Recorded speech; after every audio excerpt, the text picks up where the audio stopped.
उतने ही बोलो जितना अत्यंत अनिवार्य हो। जिसके बिना चल जाता हो उसे छोड़ दो, उसे मत बोलो। और तुम अचानक पाओगे कि 90% से ज्यादा तो व्यर्थ का है। न बोलते तो कुछ हर्ज न था, बोल के ही हर्ज हुआ।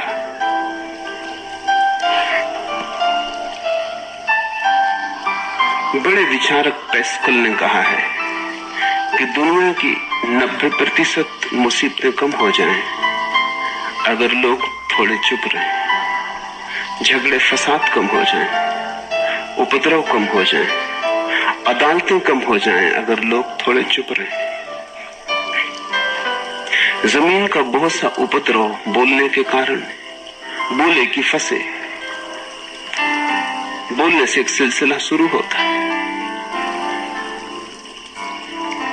सारी बात मौन सीखने की है। जब तुम नहीं बोलते तब तुम एकांत में अकेले हो गए, भरे बाजार में भीड़ में खड़े हो, नहीं बोलते, हिमालय के शिखर पर पहुंच गए। जिसने मौन की कला जान ली वो भीड़ में ही अकेले होने की कला जान लेता है। वो अपने में डुबकी लगाने लगता है। वहां प्रामाणिकता का राज्य है, वहां सत्य का सौंदर्य है। झूठ होने का कोई कारण नहीं है, वहां बस तुम हो। जीन-पाल सार्त्र का बड़ा प्रसिद्ध वचन है, दूसरा नरक है, द अदर इज हेल। अकेले में तो आदमी स्वर्ग में हो जाता है, दूसरे की मौजूदगी तत्क्षण उपद्रव शुरू कर देती, दूसरे की मौजूदगी तनाव पैदा करती।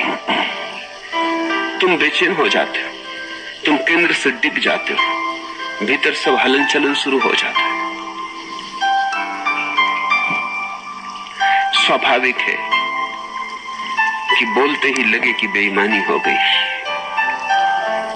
तो पहले तो मौन को साधो, पहले तो अपनी ऊर्जा को मौन में उतरने दो, गहराने दो मौन को। कभी ऐसी घड़ी भी आएगी, जरूर आती, न आए तो कुछ हर्ज नहीं, पर आती। महावीर 12 वर्ष मौन रहे, फिर लौट आए बस्ती में, जंगलों से वापस, फिर बोलने लगे। बुद्ध 6 वर्ष तक एकांत में रहे, फिर लौट आए। जब भी जीसस को ऐसा लगता है कि लोगों के संग साथ ने धूल जमा दी, तो अपने दर्पण को झाड़ने वो एकांत में पहाड़ पर चले जाते। जब देखते कि दर्पण फिर शुद्ध हो गया, फिर निर्जल धारा बहने लगी चैतन्य की, धूल धमास न रही, फिर निर्दोष हो गए, फिर बालपन पा लिए, फिर लौट गए मूल स्रोत की तरफ। तब लौट आते। शिष्यों ने पूछा भी है उनसे कि आप क्यों मौन में चले जाते? जब वाणी थका दे, जब बोलना ज्यादा बोझ बन जाए, तो मौन में उतर जाना ऐसे ही है जैसे दिन भर का थका हुआ आदमी रात सो जाता है। जब दूसरों की मौजूदगी से तुम ऊब जाओ, परेशान हो जाओ, तो उचित है कि आंख बंद कर लो और अपने में खो जाओ। वहां से पाओगे ताजगी, क्योंकि तुम्हारे जीवन का स्रोत वहीं छिपा है। वो दूसरे में नहीं, वो तुम्हारे भीतर है। तुम्हारी जड़ें तुम्हारे भीतर है। कौन तुम्हें अपने भीतर लाएगा? अपने भीतर आओ, वही परम राज्य है जीवन का, वही स्रोत है अनंत, वहीं से जन्म हुआ है, वहीं मौत में डूब जाओगे, वहीं से सूर्य उगा है, वहीं अस्त होगा। उसमें बार बार डुबकी लो। जब भी तुम डुबकी लगा के लौटोगे वहां से, तुम पाओगे फिर ताजे हुए, फिर जीवन की नई संपदा मिली, फिर नई शक्ति का आविर्भाव हुआ। थकान गई, उदासी गई, चिंता गई। जैसे कोई स्नान करके लौटता है तो शरीर शीतल हो जाता है, शांत हो जाता है।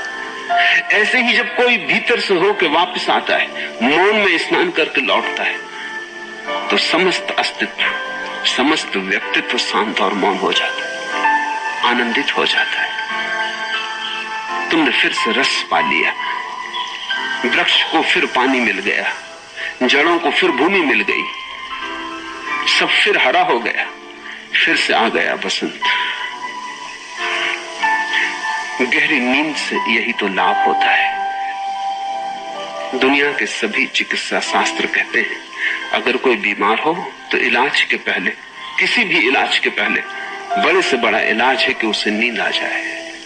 बीमार अगर सो न सके तो फिर कोई औषधि काम नहीं करती। औषधि तो ऊपरी सहारे, असली औषधि तो भीतर है। अपने में डुबकी लग जाए, अपने जीवन स्रोत से फिर संबंध जुड़ जाए। गहरी नींद में वही घटता है। गहरी नींद का अर्थ है जहां स्वप्न भी ना हो, क्योंकि स्वप्न में भी दूसरों की छाया मौजूद रहती। तुम स्वप्न में भी स्वयं नहीं हो पाते, वहां भी झूठ हो जाता है। जब कोई इतना गहरे में अपने गिर जाता है कि वहां स्वप्न भी नहीं पहुंच पाते, दूसरे तो दूर उनकी छाया भी नहीं आती। जब तुम इतने अपने में होते हो तो तुम सुबह पाते हो रात बड़ी आनंद से बीती। सुबह तुम एक ताजगी पाते हो, ओज पाते हो, बल पाते हो। जिस दिन तुम रात गहरे नहीं सो पाते, उस दिन तुम सुबह थके थके उठते हो। चाहे तुम 8-10 घंटे बिस्तर पर पड़े रहे, चाहे तुमने करवटें बहुत बदली, लेकिन स्वप्न तुम्हें घेरे रहे। तुम उथले उथले रहे, भीड़ तुम्हें पकड़े ही रही, तुम अकेले ना हो पाए। नींद में भी तुम मौन ना हो पाए। नींद में मौन हो जाने का अर्थ सुसुप्ति है।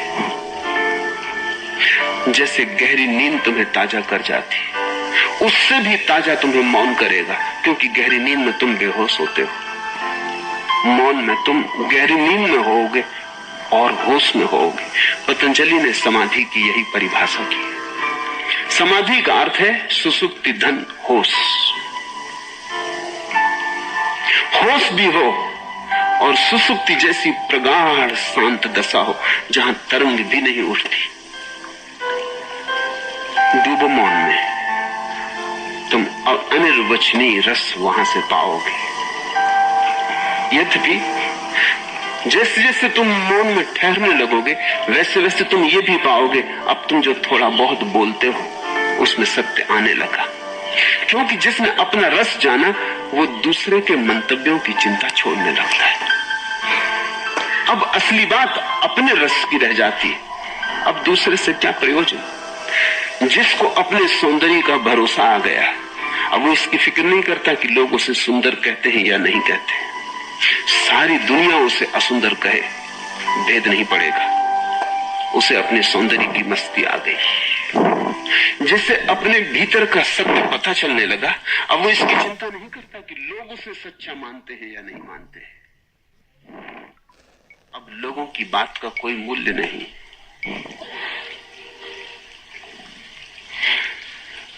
डूबो मौन में, दूसरे को जितना भूल सको उतना अच्छा। मैं ये नहीं कह रहा हूं कि तुम भाग जाओ जिंदगी से, मैं ये कह रहा हूं कि तुम जिंदगी में सच्चे हो जाओ। धीरे धीरे तुम में एक बल आएगा, वो तुम्हारे भीतर से आएगा, और तब तुम पाओगे कि बोलने में भी तुम्हारी प्रमाणिकता रह जाती, मिटती नहीं। वस्तुतः तुम पाओगे कि बोलने में भी तुम्हारा मौन खंडित नहीं होता, बना ही रहता है। उसकी एक सतत धारा, एक अंतर्धारा बहती रहती। बोलते भी तुम हो लेकिन अपने से छूटते नहीं। बोलते भी तुम हो, शब्द का उपयोग भी करते हो, लेकिन तुम्हारे निशब्द को शब्द खंडित नहीं कर पाता। शब्द बड़ा कमजोर है, निशब्द को कैसे खंडित करेगा। बादल आते हैं जाते हैं, आकाश कहीं मैला होता है। कितने बादल आए और गए न होंगे इस आकाश के समक्ष अनंत काल से। आकाश पर रेखा भी तो नहीं छूट जाती। ऐसा ही निशब्द का आकाश है, मौन का आकाश है, शून्य का भीतर आकाश है। उस पर कोई फर्क नहीं पड़ता विचारों से। विचार क्या फर्क लाएंगे,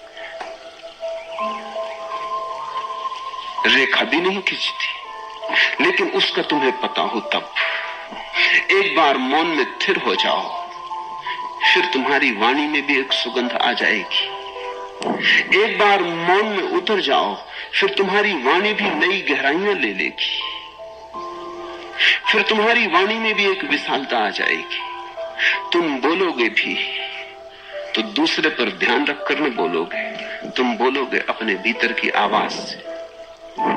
तुम्हारा बोलना संगीतपूर्ण होगा, तुम्हारा बोलना सत्य होगा, तुम्हारा बोलना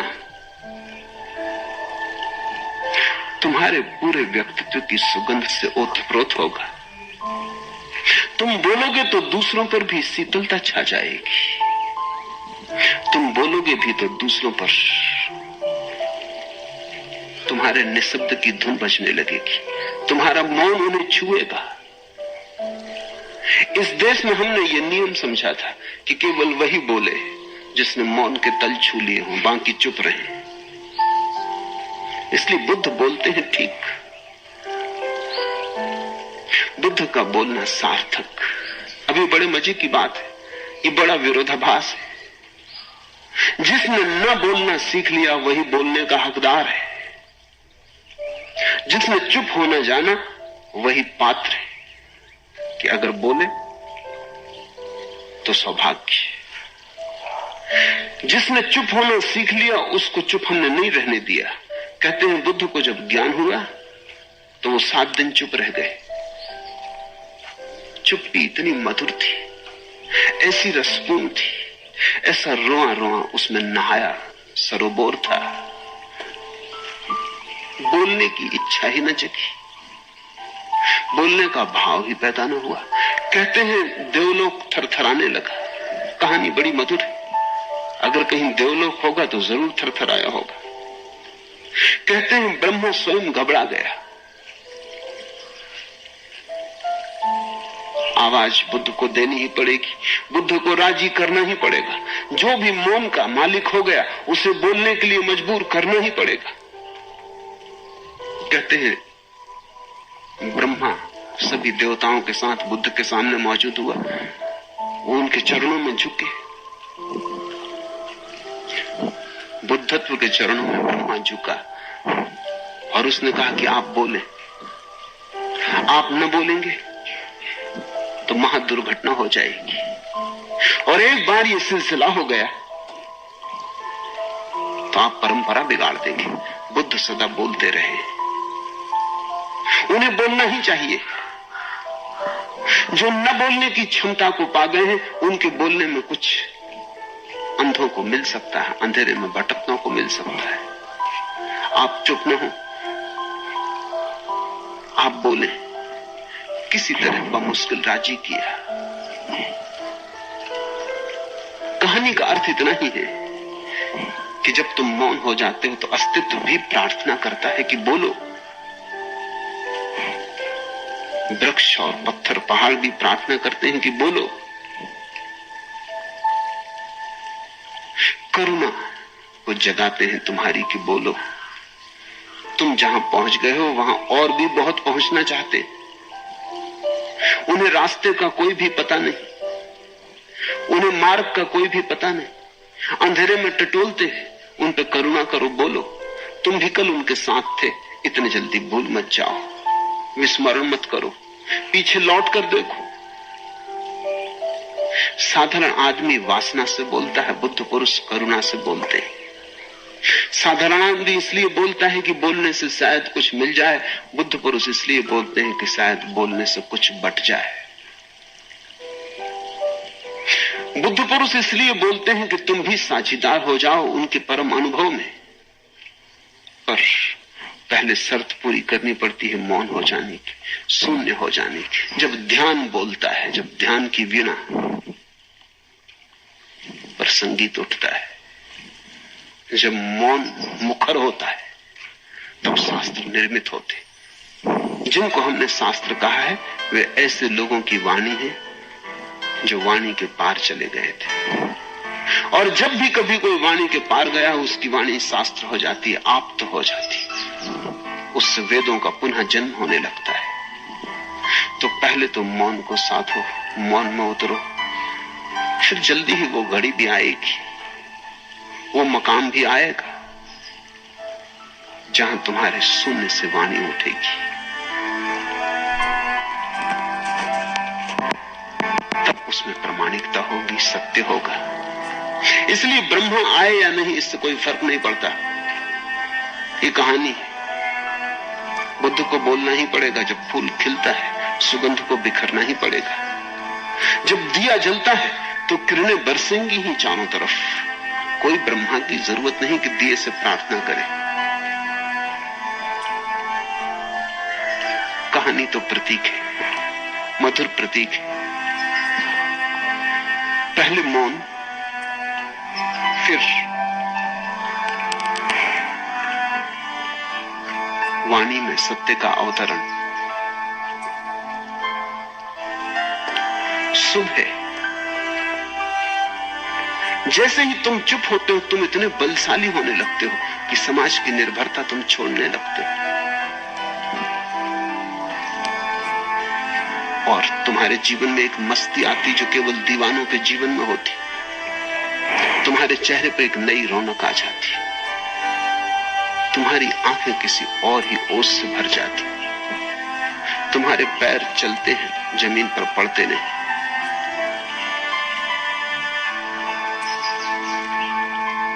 जैसे तुम हर हमेश किसी नशे से भरे हो। मौन से शुरुआत होती है,